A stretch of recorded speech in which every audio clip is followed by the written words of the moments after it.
আসসালামু আলাইকুম, আমি মোহাম্মদ ইসরাফিল খান। আমরা আজকে আলোচনা করব কিভাবে একটা রো এবং কলামকে ইনসার্ট করতে হয়। এক কথায় নতুন একটা কলাম বা নতুন একটা রো কিভাবে আমাদের শিটে আনতে হয় সেটা আমরা আজকে দেখব।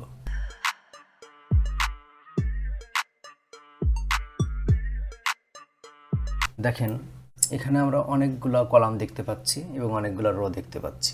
সেক্ষেত্রে আমরা কিভাবে রো এবং কলামকে ইনসার্ট করব, নতুন একটা রো নিব বা নতুন একটা কলাম নিব।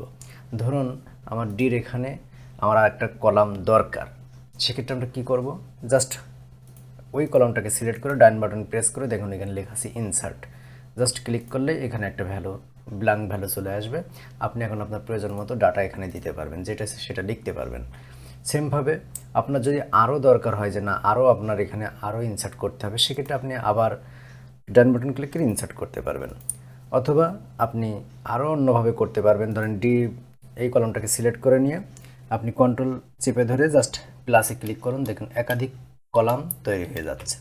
এভাবে আমরা কলামকে ইনসার্ট করতে পারি। ঠিক সেমভাবে আমরা কোনো রো যদি ইনসার্ট করতে চাই, ধরে নেন 7-এর কাছে আমাদের একটা রো ইনসার্ট করতে হবে, সেক্ষেত্রে আমরা 7-এ ক্লিক করে নিয়ে ডান বাটন প্রেস করে ঠিক সেমভাবে ইনসার্ট করতে পারি। এখন ধরেন আমাদের একাধিক রো এটাকে ইনসার্ট করতে হবে, সেক্ষেত্রে আমরা জাস্ট ওটাতে প্রেস করে সেমভাবে কন্ট্রোল প্রেস করে প্লাসে ক্লিক করলে একাধিক রো তৈরি হয়ে যাবে।